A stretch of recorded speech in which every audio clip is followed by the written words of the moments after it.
এই কথাগুলো হয়তো অনেককে হতাশ করতে পারে, কিন্তু আমি একটা কথা বলেছি যে কোরআন এবং সুন্নাহ আমাদেরকে হতাশ হতে বলে নাই। কোরআন এবং সুন্নাহ বলেছে যে এই অবস্থা যেটা দেখছেন এটা চিরস্থায়ী হবে না। ঠিক ওই যুগের ফেরাউনদের মতো, ওই যুগের আবু জাহেলদের মতো, ওই যুগের নমরুদদের মতো আজকের যুগের যারা ফেরাউন, নমরুদ, আবু জাহেল, তাদেরও ধ্বংস আসবে। এবং আল্লাহ রাব্বুল আলামিন তার রাসূলের মাধ্যমে জানিয়ে গেছেন কার পরে কি হবে। সামনের সময়টা ইসলামের জন্যে, এই সময়টুকুতে ধৈর্য ধরতে হবে, প্রস্তুতি গ্রহণ করতে হবে এবং অতি আবেগী হয়ে এমন কিছু করা যাবে না যেটা একটা মুসলিম কান্ট্রির মধ্যে এমন বিশৃঙ্খলা সৃষ্টি করে যেটাতে ইসলামের পরিবেশ আরও সংকুচিত হয়ে যায়। এমন কিছু কোনো পদক্ষেপ গ্রহণ করা যাবে না, এটা করা যাবে না। বরং সবরের সাথে, ইদাদের সাথে, জামার সাথে, প্রশিক্ষণের সাথে, ধৈর্যের সাথে আপনাকে প্রস্তুতি গ্রহণ করে এগিয়ে যেতে হবে। এখন রেজাল্ট পাবেন না, ইনশাআল্লাহ 5 থেকে 10 বছর পর রেজাল্ট পাবেন ইনশাআল্লাহ। তাড়াহুড়া করতে যাবেন না। আল্লাহ পাক হাদিসে জানিয়েছেন তার রাসূলের মাধ্যমে সামনেই ইমামুল মাহদী আসছেন, মালহামা লঞ্চ হবে ইনশাআল্লাহ, মুসলিমদের মধ্যে জামা হবে, বায়া হবে, প্রত্যেক বাতিল শক্তির ধ্বংস হবে এবং সভ্যতা সংকুচিত হয়ে আসবে। প্রচুর মানুষ মহামারীতে মারা যাবে, প্রচুর মানুষ নিউক্লিয়ার যুদ্ধে মারা যাবে, প্রচুর মানুষ দেখবেন ওই মালহামায় মারা যাবে, অল্প কিছু মানুষ বেঁচে থাকবে। তাদেরকে নিয়ে ইমামুল মাহদী আগাবেন, কনস্টান্টিনোপল আবার বিজয় করা হবে, হয়তোবা সেটা নেটোর হাত থেকে মুক্ত করা হবে, দেন জেরুজালেম আমরা আবার বিজয় করবো ইনশাআল্লাহ তাআলা। এটা রাসূল সাল্লাল্লাহু আলাইহি ওয়াসাল্লাম বলে গেছেন, এটা আমার কথা নয়। আপনি আমার মুখ বন্ধ করলে ওটা ঠেকাতে পারবেন না, এটা রাসূলের কথা। তিনি বলে গেছেন মুসলিমরা ওটা বিজয় করবেই করবে এবং সেখানে দাজ্জাল আত্মপ্রকাশ করবে, ঈসা আলাইহিস সালাম তাকে হত্যা করবেন। 40 বছর তিনি খেলাফা রিস্টোর করবেন, আরও 40 বছর। তারপরে মানুষ আবার খারাপ হওয়া শুরু করবে এবং ওই খারাপ মানুষগুলোর সামনে কিয়ামত হবে। সময় একটা বাকি আছে, এই সময়টা আমাদের সামনে বাকি আছে।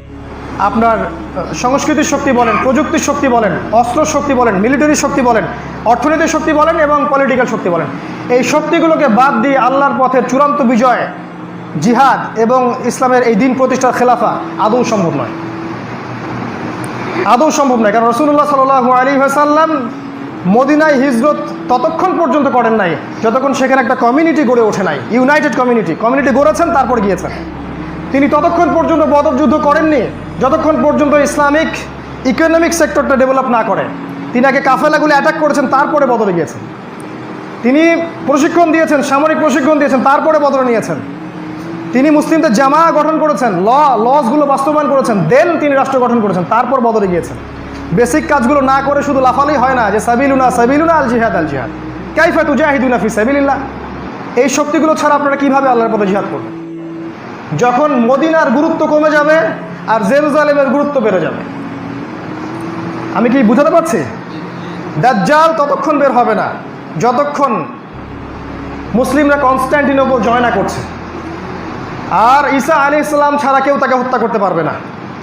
ঈসা আলাইহিস সালাম ততক্ষণ আসবেন না যতক্ষণ না ইমামুল মাহদী আসছেন, আর ইমামুল মাহদী ততক্ষণ আসবেন না যতক্ষণ না বিশ্বে মালহামা হচ্ছে, আর মালহামা ততক্ষণ হবে না যতক্ষণ না মদিনার গুরুত্ব কমে যাচ্ছে। সারা ওয়ার্ল্ডে মদিনা, স্টেট অফ মদিনা, মদিনাতুন নবী এর গুরুত্ব কমে না যাচ্ছে এবং জেরুজালেমের গুরুত্ব বেড়ে না যাচ্ছে। এটা আবু দাউদের হাদিস। এবার এই হাদিসটাকে নিয়ে আপনি ওয়ার্ল্ডটাকে দেখেন, মদিনার কোনো গুরুত্ব সারা ওয়ার্ল্ডের মধ্যে এখন নাই, পলিটিক্যালি, ইকোনমিক্যালি এবং জিও পলিটিক্যালি।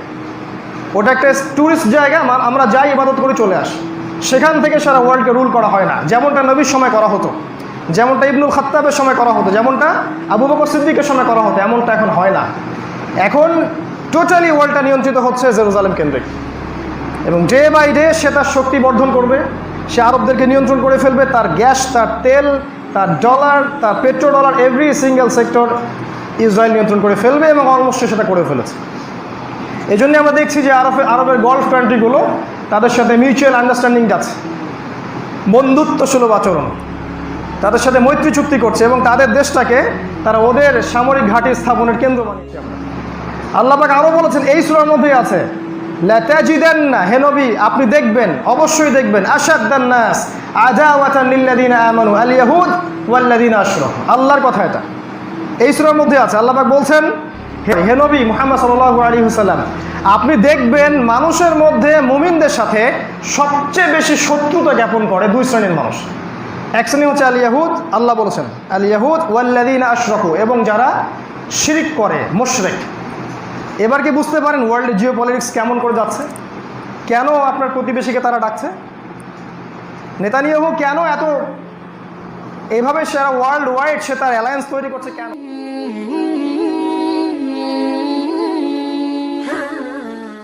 আল্লাহ পাক পাঠিয়েছেন বিজয়ী হওয়ার জন্যে। হাতে কোরআন এবং সুন্নাহ থাকার পরেও আমরা আজকে সমসাময়িক বিশ্বকে চ্যালেঞ্জ করতে পারি না।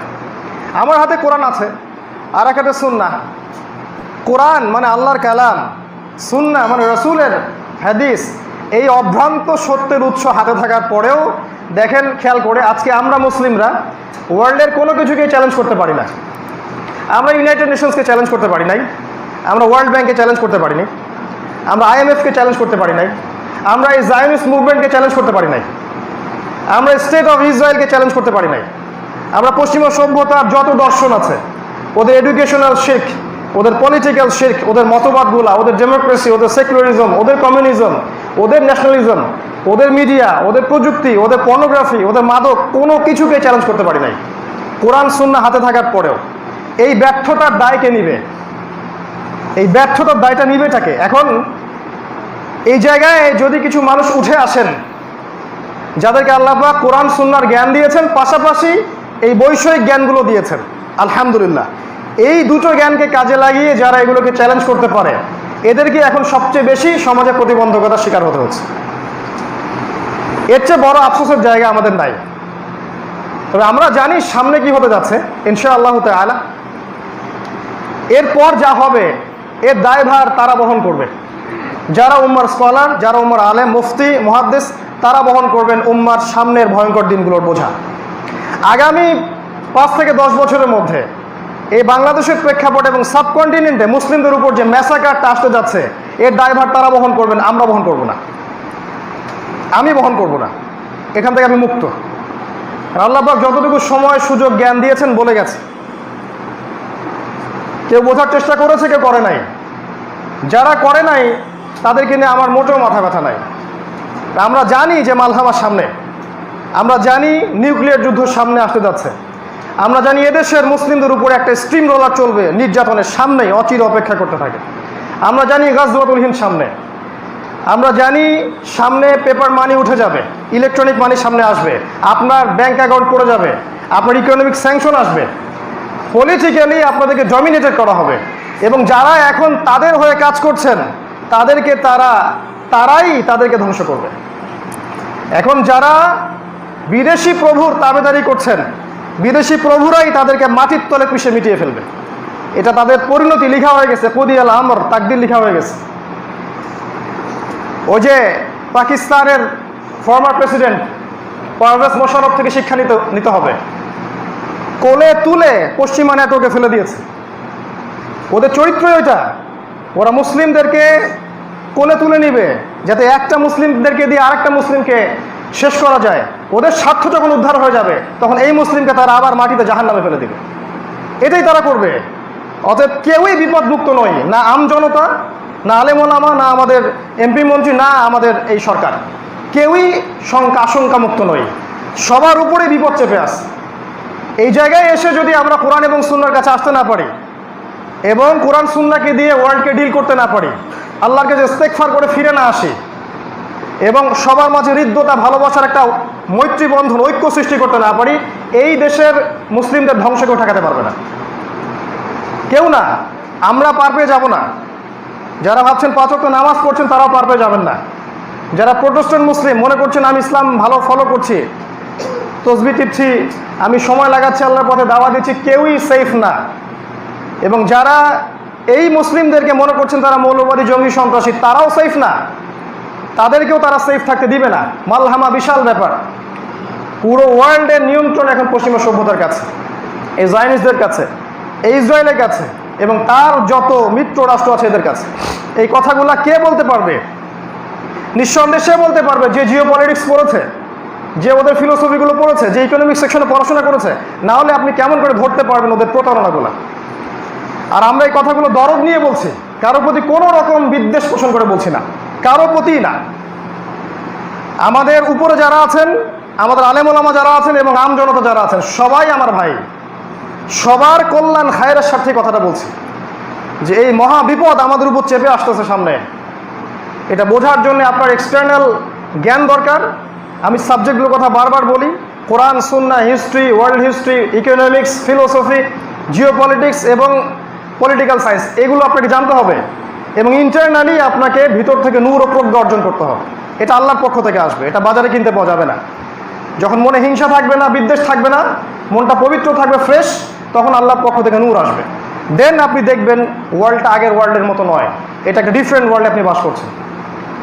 এই ওয়ার্ল্ডের রুলিং স্টেট হবে ইসরায়েল সামনেই, এবং সেখান থেকেই বের হবে মাসিহুদ দাজ্জাল, যে সারা বিশ্বকে শাসন করবে, যার হত্যা লেখা আছে ঈসা আলাইহিস সালামের হাতে। ঈসা আলাইহিস সালাম ছাড়া কেউ তাকে হত্যা করতে পারবে না। এখন এই পশ্চিমা সভ্যতা, ন্যাটো, জায়নিস্ট, এরা কি বিশ্বাস করে ঈসা আলাইহিস সালাম আবারও আসবেন পৃথিবীতে? প্রশ্ন করেন। এই সেকুলার সিস্টেমগুলোকে বিশ্বাস করে ঈসা ইবনে মারইয়াম আবারও পৃথিবীতে আসবেন? মুহাম্মদ সাল্লাল্লাহু আলাইহি ওয়াসাল্লাম তার পবিত্র জবানে বলে গেছেন তিনি আসছেন। আর তিনি যখন আসবেন তখন কি তিনি ডলার দিয়ে কেনাবেচা করবেন? তিনি কি জাতিসংঘের সদস্য পদ চাইবেন? তিনি গিয়ে কি ওয়ার্ল্ড ব্যাংকে তার অ্যাকাউন্ট খুলবেন? তিনি কি জায়নিস্টদের সাথে আতাত করবেন? তখন ওয়ার্ল্ডটা এমন থাকবে না। এটা আমাদের বোঝা উচিত। সামনের সময়গুলো এই দিকে যাচ্ছে। ঈসা আলাইহিস সালামের আসার আগেই বের হবেন ইমামুল মাহদি, এবং আল মাহদি ততক্ষণ পর্যন্ত বের হবেন না যতক্ষণ মুসলিমদের উপরে নির্যাতনের চরম মাত্রা না যাচ্ছে। একটা স্টেট বা একটা কান্ট্রি বাকি থাকবে না, একটা শহর, নগর, বন্দর না, যেখানে মুসলিমদের উপরে নির্যাতনের স্টিম রোল না চলছে, তার আগ পর্যন্ত তিনি বের হবেন না। অতএব বুয়েট থেকে মাহাদি খোঁজার দরকার নাই। আর মাহাদি বাংলাদেশ থেকে আসবেন না, তিনি আরবি ভাষায় কথা বলবেন। মাহদি ততক্ষণ আসবেন না যতক্ষণ পর্যন্ত না মালহামা শুরু হচ্ছে। মালহামা মানে মহাযুদ্ধ, এমন একটা যুদ্ধ যেটা ওয়ার্ল্ড কখনো কল্পনা করে নাই। Out of every 199 people will be killed. 100 জনের মধ্যে 99টা সৈন্য সেই যুদ্ধে মারা যাবে। এটা কোনো কনভেনশনাল যুদ্ধ হবে না, AK-47 যুদ্ধ হবে না, এটা হবে নিউক্লিয়ার এবং থার্মোনিউক্লিয়ার যুদ্ধ। এটা আমাদের বুঝ। যদি আপনি ডিফার করেন যে না এটার সাথে আমি একমত নই, আমরা বলবো যে আপনি অপেক্ষা করেন, ফান্তাজিরু, অপেক্ষা করেন, ওয়া ইন্না মাআকুম মিনাল মুনতাজিরিন, আমরা আপনাদের সাথে অপেক্ষা করছি, দেখেন কি হয়। মালহামার শেষের দিকে ইমামুল মাহদি আসবেন, তার আগে নয়। আর মালহামা কখন লঞ্চ হবে? যখন মদিনার গুরুত্ব কমে যাবে আর জেরুজালেমের গুরুত্ব বেড়ে যাবে। আমি কি বুঝাতে পারছি? দাজ্জাল ততক্ষণ বের হবে না যতক্ষণ মুসলিমরা কনস্ট্যান্টিনোপল জয় না করছে। আর ঈসা আলাইহিস সালাম ছাড়া কেউ তাকে হত্যা করতে পারবে না। ঈসা আলাইহিস সালাম ততক্ষণ আসবেন না যতক্ষণ না ইমামুল মাহদি আসছেন। আর ইমামুল মাহদি ততক্ষণ আসবেন না যতক্ষণ না বিশ্বে মালহামা হচ্ছে। আর মালহামা ততক্ষণ হবে না যতক্ষণ না মদিনার গুরুত্ব কমে যাচ্ছে। সারা ওয়ার্ল্ডে মদিনা, স্টেট অফ মদিনা, মদিনাতুন নবী, এর গুরুত্ব কমে না যাচ্ছে এবং জেরুজালেমের গুরুত্ব বেড়ে না যাচ্ছে। এটা আবু দাউদের হাদিস। এবার এই হাদিসটাকে নিয়ে আপনি ওয়ার্ল্ডটাকে দেখেন, মদিনার কোনো গুরুত্ব সারা ওয়ার্ল্ডের মধ্যে এখন নাই, পলিটিক্যালি, ইকোনমিক্যালি এবং জিওপলিটিক্যালি। ওটা একটা ট্যুরিস্ট জায়গা, আমরা যাই ইবাদত করে চলে আসি। সেখান থেকে সারা ওয়ার্ল্ডকে রুল করা হয় না, যেমনটা নবীর সময় করা হতো, যেমনটা ইবনুল খাত্তাবের সময় করা হতো, যেমনটা আবু বকর সিদ্দিকের সময় করা হতো, এমনটা এখন হয় না। এখন টোটালি ওয়ার্ল্ডটা নিয়ন্ত্রিত হচ্ছে জেরুজালেম কেন্দ্রিক, এবং ডে বাই ডে সে তার শক্তি বর্ধন করবে। সে আরবদেরকে নিয়ন্ত্রণ করে ফেলবে। তার গ্যাস, তার তেল, তার ডলার, তার petro dollar, every single sector Israel নিয়ন্ত্রণ করে ফেলবে এবং অলমোস্ট সেটা করে ফেলেছে। এই জন্য আমরা দেখছি যে আরবের গলফ কান্ট্রিগুলো তাদের সাথে মিউচুয়াল আন্ডারস্ট্যান্ডিং যাচ্ছে, বন্ধুত্ব সুলভ আচরণ, তাদের সাথে মৈত্রী চুক্তি করছে এবং তাদের দেশটাকে তারা ওদের সামরিক ঘাঁটি স্থাপনের কেন্দ্র বানিয়ে দিয়েছে। আমরা এই জন্য বলি this is American kingdom of Saudi Arabia, if you deny with me get lost. আমরা এটা বলি this is the American kingdom of gulf country, এটা হচ্ছে আমেরিকান কিংডম। এই হচ্ছে বাস্তবতা যে ওয়ার্ল্ডের পলিটিক্যাল যত মতামতগুলো আছে, যেটা দিয়ে সারা ওয়ার্ল্ড শাসন করা হয়, যত ইকোনমিক ব্যাংকসগুলো আছে, সিস্টেমগুলো আছে, এবং মিডিয়া, প্রযুক্তি এবং অস্ত্র, এই প্রতিটা বিষয় যেটা ওয়ার্ল্ডকে রুল করতে, শাসন করতে প্রয়োজন হয়, সব কিছু ওখান থেকে নিয়ন্ত্রণ করা হচ্ছে। এটা আমাদের প্রত্যেক নাগরিকের, আলেম ওলামার, ইভেন গভর্নমেন্টের বোঝা উচিত যে আল্লাহ পাক এদের সাথে ডিল করার জন্য আমাদেরকে একটা হেদায়েত দিয়েছেন, আল কোরআন। এটা আল্লাহ দিয়েছেন। আল্লাহ পাক কি বলছেন কোরআনে? সূরা মাইদা 51 নম্বর আয়াত খুলে দেখেন। ইয়া আইয়ুহাল্লাযীনা আমানু, হে মুমিনগণ, লা তাত্তাখিযুল ইয়াহুদা ওয়ান নাসারা আউলিয়া, তোমরা এই ইহুদি এবং খ্রিস্টানদেরকে বন্ধু রূপে গ্রহণ করো না। কে বলছে এটা? না আমি বানালাম আয়াতটা। সূরা মাইদা পড়েন 51 নম্বর আয়াত। আল্লাহ বলেছেন আপনার রব, যার কাছে আপনাকে ফিরে যেতে হবে, যার সামনে আপনাকে দাঁড়িয়ে জনগণের হিসাব দিতে হবে, যার সামনে দাঁড়িয়ে আমাদেরকে ব্যক্তিগত জীবনের আমল আকীদা আখলাকের হিসাব দিতে হবে, তিনি বলেছেন লা তাত্তাখিযুল ইয়াহুদ ওয়ান নাসারা আউলিয়া, ওদেরকে তোমরা বন্ধুরূপে গ্রহণ করো না। সবাইকে বলেছেন আমভাবে। কেন? বা'দুহুম আউলিয়া ও বা'দ, তারা একে অপরের বন্ধু, তারা একে অপরের বন্ধু। দেখেন, এটা আপনি আমি বুঝতে না পারি, যারা জিওপলিটিক্স বোঝে তারা প্রত্যেকেই জানে তারা একে অপরের বন্ধু। প্রত্যেক প্রশাসনিক কর্মকর্তা জানে তারা একে অপরের বন্ধু। আপনি জানেন না, কিন্তু তারা জানে। এই জন্য আমাদের কথাগুলো তারা রিসিভ করতেছে, তা আপনার কাছে ওটা বুঝে আসতেছে না। আল্লাহ পাক বলছেন ওয়ামা ইয়াতাওয়াল্লাহুম মিনকুম, মুসলিমদের মধ্যে কেউ যদি ওদের দিকে হাত বাড়ায় বা ওদের সাথে বন্ধুত্ব করে, ফাইন্নাহু মিনহুম, সে তাদের অন্তর্ভুক্ত, সে আমাদের উম্মার কেউ নয়। এটা আল্লাহর কথা। এই জন্যই গলফ কান্ট্রিকে আমরা বলি যে তোমরা উম্মার কেউ না, তোমরা ওদের অন্তর্ভুক্ত। হ্যাঁ, জনগণ থাকতে পারে ভালো, সেটা আলাদা বিষয়। এজ এ স্টেটের কথা বলছি আমরা। আল্লাহ পাক আরো বলেছেন এই সূরার মধ্যেই আছে, লাতাজিদান্না, হে নবী আপনি দেখবেন, অবশ্যই দেখবেন, আশাদ্দান নাস আদাওয়াতান লিল্লাযিনা আমানু আল ইয়াহুদ ওয়াল্লাযিনা আশরাকু। আল্লাহর কথা এটা এই সূরার মধ্যে আছে। আল্লাহ পাক বলছেন হে নবী মুহাম্মদ সাল্লাল্লাহু আলাইহি ওয়াসাল্লাম, আপনি দেখবেন মানুষের মধ্যে মুমিনদের সাথে সবচেয়ে বেশি শত্রুতা জ্ঞাপন করে দুই শ্রেণীর মানুষ। এক শ্রেণী হচ্ছে আল ইয়াহুদ, আল্লাহ বলেছেন আল ইয়াহুদ ওয়াল্লাযিনা আশরাকু, এবং যারা শিরক করে, মুশরিক। এবার কি বুঝতে পারেন ওয়ার্ল্ডে জিওপলিটিক্স কেমন করে যাচ্ছে? কেন আপনার প্রতিবেশীকে তারা ডাকছে? নেতানিয়াহু কেন এত এইভাবে সারা ওয়ার্ল্ড ওয়াইড সে তার অ্যালায়েন্স তৈরি করছে? কেন? বিকজ আল্লাহ বলে দিয়েছেন তারা একে অপরের বন্ধু, এবং এরা মুসলিমদের সাথে চরম বিদ্বেষ জ্ঞাপন করে। আর বিদ্বেষটা তো মনের ব্যাপার, তাই না? এটা তো মনের ব্যাপার। ইন্টারনাল কথাটা কে বলতে পারেন? আল্লাহ ছাড়া। আল্লাহ ছাড়া মনের ভিতরের কথা কে বলতে পারেন? সূরা আল ইমরানে আল্লাহ পাক আরো বলেছেন যে ওরা বাহ্যিকভাবে যা প্রকাশ করে সেটা খুবই অল্প, আর মনের কথা তোমরা যদি জানতে যে ওরা কত বেশি এগ্রেশন তোমাদের প্রতি রাখে। এটা আল্লাহর কথা।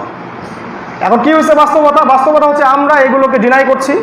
কোরআনের এই হেদায়েতগুলো থেকে আমরা হেদায়েত নিচ্ছি না, আমি নিতে বাধ্যও করছি না। আপনি আপনার কবরে যাবেন, আমাদের কাজ প্রচার করে দেয়া, ব্যাস, দ্যাটস অল। আমরা এখান থেকে হেদায়েত নিচ্ছি না, বরং এগুলোকে ডিনাই করে আমরা মনে করছি যে আমাদের বিদ্যা, আমাদের বুদ্ধি, আমাদের যুক্তি দর্শনটাই হচ্ছে চূড়ান্ত, আমরা যা বুঝি সেটাই সঠিক। এজন্য আমরা মুসলিম হওয়ার পরেও পররাষ্ট্রনীতির ক্ষেত্রে গিয়ে, ইকোনমিক সেক্টর গিয়ে, পলিটিক্যাল সেক্টর গিয়ে আমরা ওদের সাথে বন্ধুত্ব করেছি, আপোষ করেছি, আতাত করেছি। এতে করে আল্লাহ পাক আমাদের উপর অসন্তুষ্ট হয়েছেন। আর আল্লাহ যখন আমাদের উপর অসন্তুষ্ট হয়েছেন, আমরা আমাদের পলিটিক্যাল পাওয়ার হারিয়েছি, আমাদের ইকোনমিক বেস হারিয়েছি, আমরা আমাদের আপোষে দেখেন আমরা ইখতিলাফে বিভক্ত আছি। আমাদের মধ্যে আল্লাহ পাক হৃদয়ের বিভক্তি সৃষ্টি করে দিয়েছেন। আমাদের জ্ঞান কমে গেছে, ফিজিক্যাল স্ট্রেংথ কমে গেছে, অস্ত্রশস্ত্র কমে গেছে, মিলিটারি পাওয়ার কমে গেছে। এক কথায় আমরা ডমিনেটেড। এখন আমরা চাইলেই হুঙ্কার দিতে পারি না ওদের বিরুদ্ধে, এখন যেটা উমর রাদিয়াল্লাহু আনহু পারতেন। ইবনুল খাত্তাব যদি চাইতেন, ওই মদিনার মাটির মসজিদ থেকেই তিনি পারস্য আক্রমণ করতে পারতেন। আর এখন আমাদেরকে হাজারবার ভাবতে হবে। আমাদের তওবা, ইস্তেগফার, ঈমান, আমল, নসিহা, আমাদের ইকোনমিক সেকশন, আমাদের এই যে আপনার এডুকেশন সেক্টর, মিডিয়া, প্রযুক্তি, এগুলো আমাদের ডেভেলপ করার পর চিন্তা করতে হবে যে ওইটা আমাদের একটা লক্ষ্য ছিল। এটা বাস্তবতা। এই বাস্তবতায় কোরআন কি বলছে আসেন সেখানে দেখি।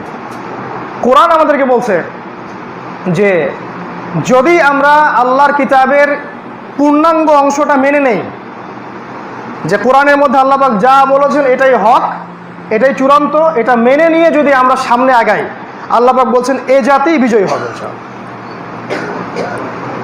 অনেক আয়াত আছে, সময় শর্ট। আল্লাহ পাক বলেছেন কাম মিন ফিআতিন কলিলা গালাবাত ফিআতান কাসীরা বিইذনিল্লাহ। কত ছোট ছোট দল ছিল যারা বড় বড় শক্তির বিরুদ্ধে বিজয়ী হয়েছিল আল্লাহর হুকুমে। আল্লাহ পাক এই কিতাবে বলেছেন হুয়াল্লাযী আরসালা রাসূলা, তিনি সে আল্লাহ যিনি তার রাসূলকে প্রেরণ করেছেন। হুয়াল্লাযী আরসালা রাসূলাহু বিল হুদা ওয়া দীনিল হক, হেদায়েতের সাথে এবং সত্য হক দিনের সাথে। কি জন্য পাঠিয়েছেন? লিইউযহিরাহু আলা দীনি কুল্লিহি, যাতে করে এই দিন ইসলাম অন্য সমস্ত দিনের উপর বিজয়ী হতে পারে। আল্লাহ পাক এই জন্য ইসলামকে পাঠিয়েছিলেন।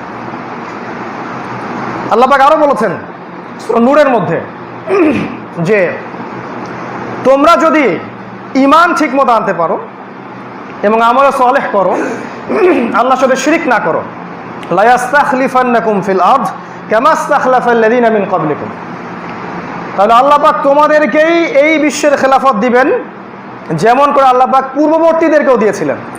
শর্ত ঈমান, আমলে সালেহ এবং তাওহীদ। কোরআন আপনাকে অন্য কথা বলছে, কিন্তু বাস্তবতা অন্য জিনিস। কোরআন বলছে যে ওয়ালা তাহিনু, তোমরা হীনবল হয়েও না, ওয়ালা তাহজানু, তোমরা দুশ্চিন্তাগ্রস্ত হয়েও না, ওয়া আনতুমুল আ'লাউনা, তোমরাই মুসলিমরাই বিজয়ী হবে, ইন কুনতুম মুমিনিন, যদি তোমরা প্রকৃত অর্থে মুমিন হয়ে থাকো। কোরআন কিন্তু ডিফারেন্ট কথা বলছে, বাস্তবতা আর একটা জিনিস। আল্লাহ পাক সূরা মুহাম্মাদে বলছেন ওয়ালা তাহিনু, তোমরা হীনবল হয়েও না, ওয়া তাদউ ইলা সালম, ওদেরকে শান্তির চুক্তির দিকে ডেকো না, ওয়া আনতুমুল আ'লাউনা, তোমরাই বিজয়ী হবে, ওয়াল্লাহু মাআকুম, আল্লাহ তোমাদের সাথে আছেন, ওয়ালা ইয়াতিরকুম আ'মালাকুম, আল্লাহ পাক তোমাদের আমল ধ্বংস করবেন না। এই আল্লাহর কথা, এগুলো আপনার সাথে আছে। রাসূলুল্লাহ সাল্লাল্লাহু আলাইহি ওয়াসাল্লাম কি বলেছেন দেখেন, তিনি বলেছেন যে একটা কাঁচা বাড়ি, একটা পাকা বাড়ি বাদ থাকবে না যেখানে আমার এই প্রচারিত দ্বীনের কালিমা প্রবেশ করবে না। তিনি বলেছেন দূরবর্তী সানা থেকে, হাজারা মাউত থেকে একটা মেয়ে একা একা হেঁটে আসবে, ঘোড়সাওয়ার হয়ে হজ করবে, উমরা করবে, আল্লাহ ছাড়া কাউকে ভয় করবে না, এত সুকুর নিরাপত্তা আল্লাহ দিয়ে দিবেন। তিনি বলছেন ঈসা ইবনে মারিয়াম এবং ইমামুল মাহদির হাতে যখন খেলাফত আবার রিস্টোর করা হবে, তখন বাঘে মহিষে এক ঘাটে পানি খাবে, সমাজে কোনো দুর্নীতি, কোনো ফাসাদ, কোনো জুলুম, কোনো অন্যায় পাপাচার কিছুই থাকবে না। ক্রুশ ভেঙে ফেলা হবে, শুয়োরকে হত্যা করে ফেলা হবে, জিজিয়া ট্যাক্সও তুলে নেওয়া হবে। এই সোনালী সময়ের কথা তিনি বলে গেছেন, ভবিষ্যৎবাণী। আর আল্লাহ পাক কোরআনে এই কথাগুলো বলে গেছেন, কিন্তু আপনি আমি দেখছি বাস্তবতা আমাদের অনুকূলে না। কারণ কি? কারণগুলো শোনেন। এক নম্বর কারণ হচ্ছে প্রথম কারণ হচ্ছে আমরা কোরআন এবং সুন্নাহর সামগ্রিকটা নিতে ব্যর্থ হচ্ছি। আমরা নিচ্ছি কিন্তু আংশিক। কেউ সুফিজম নিচ্ছি, কেউ গণতান্ত্রিক উপায়ে রাষ্ট্র ক্ষমতা দখলের চেষ্টা করছি, কেউ আরও বেশি এগ্রেসিভ, না বোমাবাজি করে একদম সব উড়াই টুড়াই দিয়ে রাষ্ট্র ক্ষমতা দখল করে ফেলাবো। এটা ওভার এগ্রেসিভ অ্যাটিটিউড। এর ফলে ইহুদিদের উপকার হচ্ছে এবং নাসারাদের উপকার হচ্ছে। ওরা আমাদেরকে নিয়ে গেম খেলছে এবং শান্তিপূর্ণ রাষ্ট্রের মধ্যে একটা অরাজক অবস্থা সৃষ্টি হচ্ছে। কেউ আছি আমরা শুধুমাত্র আমাদের দল নিয়ে, আমার দল যা বোঝে তাই, এর বাইরে আর কিছু নাই। কেউ আছে আমাদের নিজ নিজ আমির নিয়ে, আমার আমির যা বোঝে তাই, এর বাইরে কিছু নাই। কেউ আছি শুধুমাত্র জিকির নিয়ে, কলব পরিষ্কার করতে হবে, এটাই যথেষ্ট। টোটালিটি, ইসলামের টোটালিটি, যে আমি ইবাদত করব, ইসলামিক ফাইন্যান্স মানব, ইসলামিক ইকোনমি এস্টাবলিশ করব, আল্লাহর পথে দাওয়াত দিব, প্রয়োজনে জিহাদ করব, প্রয়োজন হলে জিহাদও করব, ওটাও কি বাদ নাকি? শব্দটাকে এতটা বিতর্কিত করে ফেলা হয়েছে যে শব্দটা সাহাবায়ে কেরামের কাছে ছিল স্বপ্নের মতো, যদি আল্লাহ সেই সুযোগ দেন আমরা যাব এবং শাহাদাত বরণ করব। এই কথাটা হয়ে গেছে এখন এতটাই ভীতিপূর্ণ যে একটা মুসলিম কোরআনের আয়াতগুলোকেও এখন ব্যান করার চেষ্টা করতেছে। 26টা আয়াত আছে, সবগুলোকে ব্যান করে দাও, গো হেড, চেষ্টা করে দেখেন পারেন নাকি। 26টা আয়াত আছে, এগুলোকে ব্যান করে দিতে যাচ্ছে মানুষ। আমরা বলি গো হেড, যান, দেখেন পারেন নাকি। আল্লাহ পাক এমন গজব দিবেন, দেখবেন যে এক রাতের মধ্যে আদ সামুদ জাতির মতো এক রাষ্ট্র ধ্বংস হয়ে গেছে। আল্লাহ পারেন না? এক রাতের মধ্যে আদ এবং সামুদের মতো দেখবেন এক রাষ্ট্র ধ্বংস হয়ে গেছে। এই দুঃসাহস করতে যাবেন না, এমন কাউকে বন্ধুরূপে গ্রহণ করতে যাবেন না যে আল্লাহর শত্রু। আল্লাহ পাকে ধরা খুব কঠিন, হয়তো কেউ কিছু বলতে পারবে না, কারণ সবাই মাজলুম, সবাই শক্তিহীন। আল্লাহ যদি একবার ধরেন, এক সেকেন্ডের জন্য ধরেন, আপনাকে আমাকে বাঁচানোর কেউ থাকবে না। এটা নাসিহা, don't take my words otherwise, এটাকে অন্যভাবে নেবেন না, এটা একটা নাসিহা। আমরা এইগুলো নিয়ে ব্যস্ত ছিলাম বেশি, টোটালিটি আসে না ইসলামের। আল্লাহ পাক বলেছেন, একটা আয়াত শোনেন, সূরাতুল বাকারার মধ্যে আছে 85 এবং 86। আল্লাহ পাক বলেছেন যে আফাতুমিনুনা বিবাদিল কিতাব ওয়া তাকফুরুনা বিবাদ, হে মুসলিমরা তোমরা কি কিতাবের কিছু অংশকে মানো আর কিছু অংশকে মানো না? ইসলামের আংশিক মানো না। এরকম অবস্থা যদি হয় তাহলে আল্লাহ পাক বলছেন ফামা ইয়াফআলু যালিক আফাতুমিনুনা বিবাদিল কিতাব ওয়া তাকফুরুনা বিবাদ ফামা জাযাউ মান ইয়াফআলু যালিক ইল্লা খিজয়ুন ফিল হায়াতিদ দুনিয়া। যারা এরকম আচরণ করবে, কিতাবের কিছু অংশ মানবে, কিছু অংশ মানবে না, আল্লাহ পাক বলছেন এই দুনিয়াতেই আমি আল্লাহ তাদেরকে লাঞ্ছিত করে দিই। পরকাল বাদ, এই দুনিয়াতেই আমি আল্লাহ তাদেরকে লাঞ্ছিত করে দিব। আমরা এই মুসলিম উম্মাহ, আমরা ইসলামের, কোরআনের এবং সুন্নাহর কিছু অংশ নিয়েছি, কিছু অংশ নেই নাই। এটাই সত্য, এটা মানতে হবে আপনাকে। আকীদাগতভাবে হয়তো নিয়েছি, কিন্তু আমলগত নাই। কোরআন সুন্নাহর সামগ্রিক আমল, দাওয়াত, প্রতিষ্ঠার সংগ্রাম আমাদের মধ্যে নাই, সামগ্রিকটা নাই। এই জন্য আল্লাহ পাক আমাদেরকে লাঞ্ছিত করছেন। আগে নিজের দোষগুলো ধরা শিখি আমরা। এটা সবার ক্ষেত্রে, কি আমি আর কি আপনি, কি আলেম আর কি জালেম, সবার ক্ষেত্রে সেম অবস্থা। আল্লাহ পাক এই জন্য আমাদেরকে লাঞ্ছিত করছেন। এটা নাম্বার 1 পয়েন্ট। তাহলে সমাধানটা কি? কোরআন এবং সুন্নাহর সামগ্রিকটা আপনাকে আমাকে আমল করতে হবে, বা আমল করার আকীদা রেখে পথ চলতে হবে। যতটুকু পারি করবো, যা পারি নাই আল্লাহর কাছে ইস্তেগফার করবো, আল্লাহ চেষ্টা করেছি, পারি নাই, মাফ করে দাও। 1 নাম্বার। 2 নাম্বার, আমরা আমাদের এই উম্মাহ কনস্ট্রাকটিভ কোনো সিলেবাসে পড়াশোনা করতে পারি নাই। আমাদের পড়াশোনার সিলেবাস ঠিক নাই। কি মাদ্রাসা আর কি জেনারেল লাইন, কোনো দিকেই পড়াশোনার সিস্টেম ঠিক নাই। আল্লাহ পাক আমাকে ইন্ডিভিজুয়ালি 2 দিকে পড়ার চান্স দিয়েছেন। 2 দিকের অপারগতাটা আমি বলতে পারবো। আপনি মাদ্রাসায় পড়েন, সেখানে আপনি হিস্ট্রি পাবেন না, ইকোনমিক্স পাবেন না, ওয়ার্ল্ড অ্যাফেয়ার্স পাবেন না, জিওপলিটিক্স পাবেন না, কিছুই পাবেন না। ইভেন একজন ইমাম খতিব মিম্বরে দাঁড়িয়ে 5টা মিনিট ইংরেজি দিয়ে বক্তব্য দিতে পারে না। তো কীভাবে আপনি ওয়ার্ল্ডকে ডিল করবেন? এই ওয়ার্ল্ড তো এগিয়ে যাচ্ছে। এটাই বাস্তবতা। সমাজের মানুষ যারা একটু হাই প্রোফাইল মানুষ, তারা আলেম ওলামা, দাড়ি টুপিওয়ালা মানুষের দিকে একটা বাঁকা চোখে তাকায় কেন? কি জন্য তাকাবে? বরং আমাদের সবচেয়ে স্মার্ট পিপল হওয়ার কথা ছিল। আমাদের উচিত ছিল সবচেয়ে স্মার্ট পিপল হওয়া, কারণ কোরআন সুন্নাহ আমাদের হাতে আছে। ওদের কাছে তো কোরআন নাই। তা আমরাই দেখা যায় জবুথবু হয়ে থাকি, হীনমন্যতায় ভুগি, পরাজিত মানসিকতার মতো হয়ে থাকি। কেন এমন হবে? কারণ আপনার এই যে এডুকেশনাল ব্যাকগ্রাউন্ডে প্রবলেম আছে। আপনি কোরআন সুন্নাহ শিখছেন, ঠিক আছে, বাট এই জায়গায় প্রবলেম আছে। এই জায়গায় সংস্কার দরকার ছিল। স্বাধীনতার পর থেকে আমরা এটা করতে পারি না। কিন্তু বিশ্বাস করেন, আমাদের বাপ দাদা যারা এই সাবকন্টিনেন্টে ইংরেজদের বিরুদ্ধে যুদ্ধ করেছে, নিঃসন্দেহে ওদেরকে আপনি জঙ্গি বলবেন না, বলবেন নাকি? যারা আমাদের বাপ দাদারা ইংরেজদের বিরুদ্ধে যুদ্ধ করেছিল, ওরা কি সন্ত্রাসী ছিল? ওই বাপ দাদারা কিন্তু এরকম সিলেবাসে পড়াশোনা করেন নাই। তারা পুরো কনস্ট্রাকটিভ সিলেবাসে পড়াশোনা করতেন। আপনি সাহাবায়ে কেরামের জীবনী দেখেন, খুব তো সালাফি কথাটা বলি আমরা, সালাফদের জীবনী দেখেন, তাবেঈনদের জীবনী দেখেন, প্রত্যেকেই প্রতিটা সাবজেক্টেই দক্ষ ছিলেন। এই সায়েন্সের ভিত্তি আমরা দিয়েছি, এই ফিলোসফির ভিত্তি আমরাই দিয়েছি, মেডিকেল সায়েন্সের ভিত্তি কারা দিয়েছে? আমরা দিচ্ছি। পলিটিক্যাল সিস্টেমের ভিত্তি আমরা দিয়েছি। আজকে ওই জায়গা থেকে আমরা এই জায়গায় আসলাম কেন? বিকজ আমাদের এডুকেশনের ট্র্যাকটা ঠিক নাই। আর আপনি সেকুলার লাইনে যান, সেখানে গিয়ে দেখবেন এখানে আপনি ইসলামের বালাই পাবেন না। ওই যে অনেকদিন বলছি, 20 বছর পড়বেন, 20টা সূরা শিখবেন না, 20টা হাদিস শিখবেন না। যারা ইসলামিক সাবজেক্টে পড়ে ওদের কথা বাদ, জেনারেলি যারা পড়ি আমরা দিনের মিসকিন হয়ে থাকবো। ইভেন ওযু গোসলের ফরজও জানবেন না। এই হচ্ছে বাস্তবতা। 2 নম্বর সমস্যা তাহলে কি? আমরা এডুকেশনাল সিস্টেম ঠিক করতে পারি না। সলিউশন, সিস্টেম অনতি বিলম্বে ঠিক করতে হবে। যা হয়ে গেছে। আমাদের এই যে বাচ্চারা যারা বেড়ে উঠতেছে, অ্যাটলিস্ট এদের দিকে তাকিয়ে এমন মাদ্রাসা, এমন মসজিদ, এমন স্কুল মক্তব তৈরি করতে হবে যেখানে কনস্ট্রাকটিভ সিলেবাসে পড়াশোনা হবে। আমার সন্তান সব কিছুই শিখবে, কোরআন সুন্নাহ, ইংরেজি, অঙ্ক সব কিছু শিখবে। এগুলো সেকুলার সাবজেক্ট নয়। এই বিশ্বকে ডিল করার জন্য এগুলোর দরকার আছে। আমাকে প্রযুক্তির জন্য চায়নার দিকে তাকিয়ে থাকতে হয় কেন? আমাকে অস্ত্রের জন্য ওই আমেরিকার দিকে তাকিয়ে থাকতে হয় কেন? আমরা এগুলো তৈরি করব, ওরা আমাদের কাছ থেকে নেবে। আর আমরা আজকে হয়ে গেছি নতজানু পররাষ্ট্রনীতি। কি জন্যে? বিকজ আমরা এই জায়গায় কাজ করতে পারি নাই। কথাগুলো দরদের সাথেই বলছি। আমরা যেটা পাই নাই, আমাদের সন্তানরা যেন সেটা পায়, এটা আমাদের আহ্বান, একটা অনুরোধ। অন্যথায় দেখবেন আগামী 15-20 বছরের মধ্যে আমাদের সন্তানরা আরও বেশি অথর্ব হয়ে উঠবে। আমাদের সময় স্মার্টফোন ছিল না, এই ডিভাইসগুলো ছিল না, এই কার্টুন ছিল না, এইসব বোগাস টেকনোলজি ছিল না। এগুলো দিয়ে আমাদের সন্তানদের মাথাটা একেবারে ম্যাসাকার করে ফেলা হয়েছে। আপনার সন্তান আনসোশ্যাল, দেখেন, সমাজে মিশতে পারে না। সারাদিন দেখবেন একটা ডিভাইস কেন্দ্রিক একটা ওই যে এডিকশন হয়ে গেছে। খেয়াল করে দেখবেন, ও আর দৌড়ায় না, ও আর খেলে না, বৃষ্টিতে ভেজে না, কাদায় লাফালাফি করে না। ডিফারেন্ট, সামথিং ইজ রং, দেখবেন খেয়াল করে। তো এই প্রজন্ম আরও ধ্বংসের দিকে যাবে যদি আমরা এই জায়গায় এডুকেশন প্যাটার্ন ঠিক করতে না পারি। 3 নম্বর সমস্যাটা কি? 3 নম্বর সমস্যা আমার দৃষ্টিতে ঐক্যের অভাব।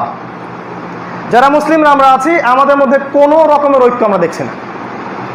কেন জানি আমরা জাজমেন্টাল, মানে আমরা যতক্ষণ পর্যন্ত একজন মানুষ আমার মতো করে না বুঝতেছে, ততক্ষণ সে আমার আর ভাই না। আর একটা মানুষের মধ্যে একটা দোষ ত্রুটি পাইলেই যথেষ্ট তার সঙ্গ ত্যাগ করার জন্য। রাসূলুল্লাহ সাল্লাল্লাহু আলাইহি ওয়াসাল্লামের সাহাবীদের মধ্যে কত বিষয় যে ইখতিলাফ ছিল, এটা নিয়ে মনে হয় হাজার হাজার বই লেখা হয়েছে। কোনো সাহাবী সঙ্গ ত্যাগ করেননি, কাউকে বলেননি সে আমার উম্মার মধ্যে নয়, সে বাতিল আমি হক। তাবিনরাও বলেননি, তারপরের জেনারেশনরা বলেনি। এক ইমাম আরেক ইমামের পা ধুয়ে দিয়েছেন। কিসের সুন্নাহ, কিসের সালাফি আমাদের মধ্যে? এইটাই কি সালাফিজম, যে আমরা মানহাজের নামে এবং আকীদার নামে নিজেরাই হাজারটা দলে বিভক্ত হয়ে যাব? এটাই কি সালাফিজম? আর যারা আমাদের সমাজের মাযহাবী ভাইরা আছে, এরা সবাই জাহান্নামে যাবে? ব্যাপারটা কি এরকম? ওদেরকে ছাড়া আমি কিভাবে দিন প্রতিষ্ঠা করব? শেষ জামানায় তো মুসলিমদের সাথে রোমকদেরও সন্ধি হবে, হাদিস এসেছে। শেষ জামানায় মুসলিমদের সাথে রোমক সেনাবাহিনীর সন্ধি হবে। ওই জিনিসটা যদি ঈসা আলাইহিস সালাম করতে পারেন, ইমামুল মাহদী করতে পারেন, আপনার আমার ভাইদেরকে গলায় লাগাতে সমস্যা কোথায়? আর যদি আমরা আমাদের ভাইদের কাছে না যেতে পারি, তাদের সমস্যাগুলো কেমন করে সলভ করব? আর জাজমেন্টাল হব কেন যে আমি হকপন্থী, আমি জান্নাতের ডিলার? ভাবখানা এমন যে আমি জান্নাতের ডিলার, কারো লিজ লাগলে আমার কাছে আসো, নিয়ে যাও। কে আপনাকে গ্যারান্টি দিল যে আপনি জান্নাতে যাবেন? যেদিন আপনি আল্লাহর সামনে দাঁড়াবেন, সেদিন বুঝতে পারবেন যে জান্নাত কাকে বলে আর জাহান্নাম কাকে বলে। শোনেন, ইবলিসের জ্ঞান ছিল, জ্ঞানের দিক থেকে ইবলিস পরিপূর্ণ ছিল। তার মধ্যে একটা জিনিসের অভাব ছিল, সেটা হচ্ছে বিনয়। তার মধ্যে একটা ত্রুটি ছিল, সেটা হচ্ছে কিবর, অহংকার। এই শুধুমাত্র অহংকারের কারণেই আমরা বিভক্ত হয়ে গেছি দলে দলে। আর এই বিভক্তির কারণেই আমাদের শক্তি নষ্ট হয়ে গেছে, হাওয়া বেরিয়ে গেছে। আপনাকে কেউই মূল্যায়ন করে না, বিশ্বাস করেন, কেউ আপনাকে মূল্যায়ন করে না। কোনো বাইরের সুপার পাওয়ার বা ইন্টারনাল কোনো পাওয়ার, কেউ আপনাদেরকে কোনো মূল্যায়ন করেন। তারা জানে যে আপনারা বিভক্ত, এবং আপনাদেরকে শেষ করে ফেলা এটা কোনো বিষয় না। এক ভাইকে উস্কে দিলে আর এক ভাইকে সে গলা কেটে দিই, ওরা খুব ভালো করেই জানে।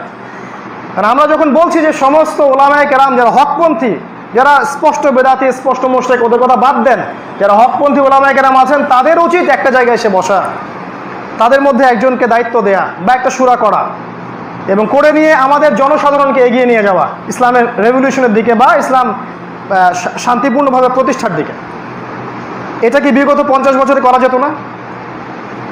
হালুয়া, রুটি, সেমাই, আপোষে ইখতিলাফ, কে কোথায় হাত বাঁধলাম, রফুল এদান করলাম কিনা, এগুলো নিয়ে আমরা যে কত সময় নষ্ট করেছি, এই উম্মার হিসাব দিতে হবে এগুলোর জন্য।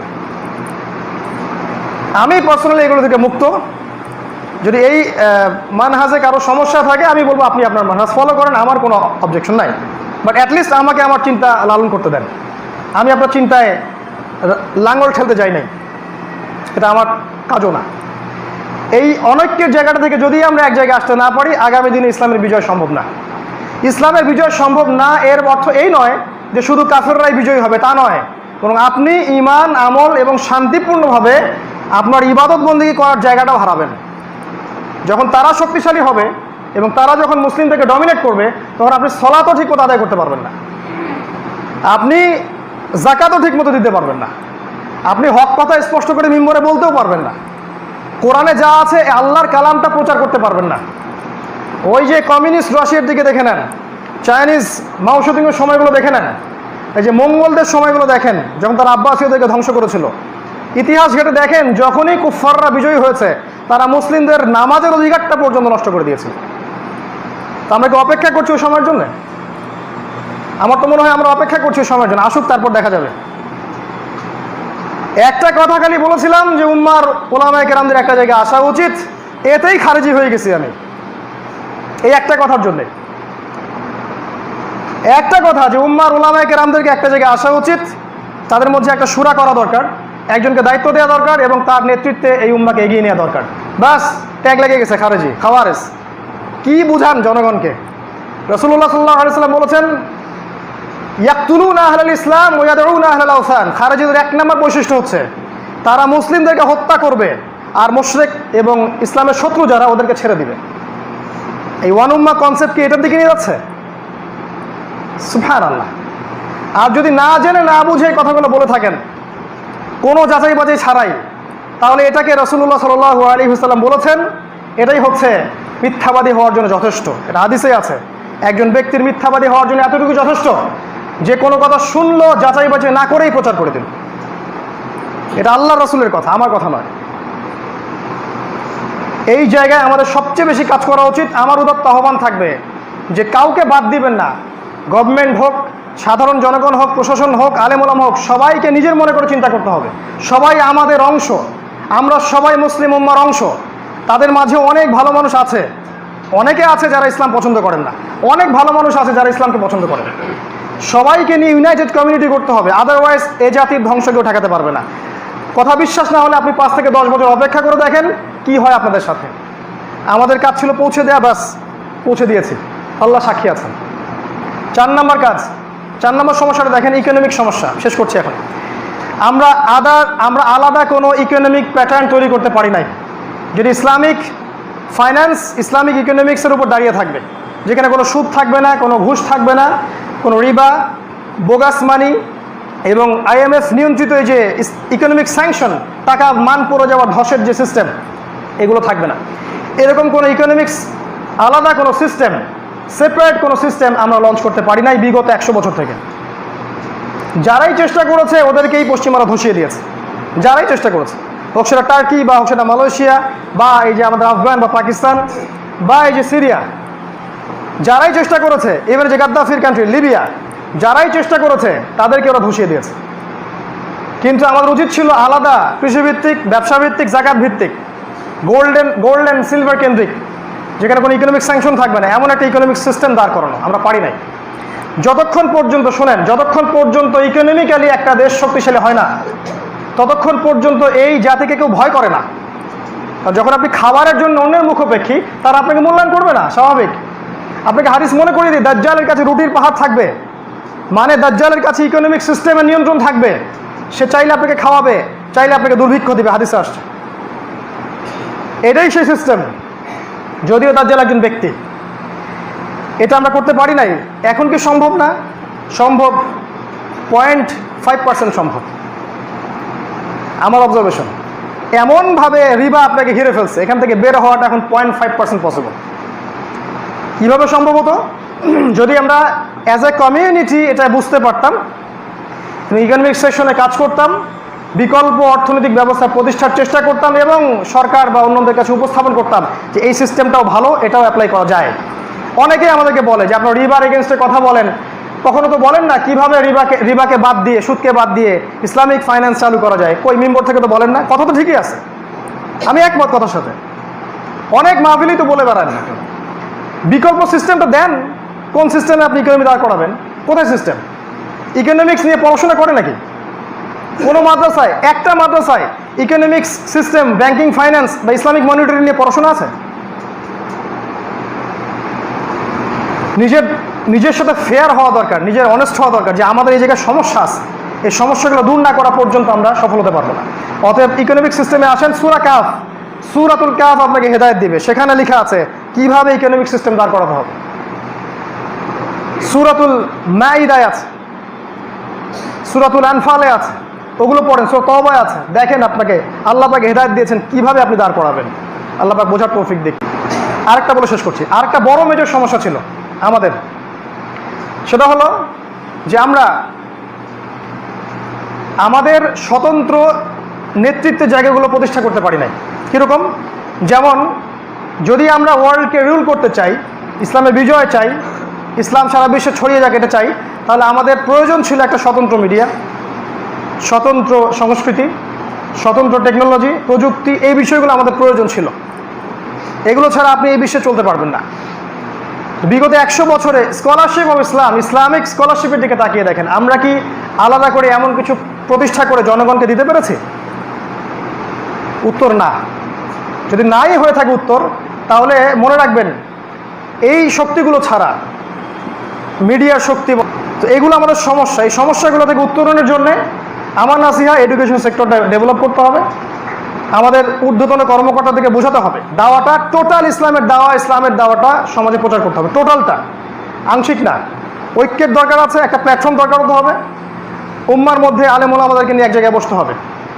আমাদের সন্তানদেরকে তৈরি করতে হবে, আমাদের সন্তানরা যেন প্রত্যেকটা দিক থেকে গড়ে ওঠে, এটা আমাদের নিশ্চিত করতে হবে। আলাদা মিডিয়ার দরকার, আলাদা প্রযুক্তির দরকার, আলাদা টেকনোলজি এবং আলাদা রেভলিউশনের দরকার আছে। এটা ছাড়া আপনি আগাতে পারবেন না। আল্লাহ পাক আমাদের কথাগুলো বোঝার তৌফিক দান করুন। আল্লাহুম্মা আমিন। আকুলু কওলি হাযা আস্তাগফিরুল্লাহ লি ওয়া লাকুম ওয়া লিসাইরিল মুসলিমিন। বারাকাল্লাহু লানা ওয়া লাকুম বিল আয়াতিল হাকীম ইন্নাহু তাআলা জাওয়াদুন কারীম মুবারর রাউফুর রহিম। Allah, Allah, Allah, Allah, Allah, Allah.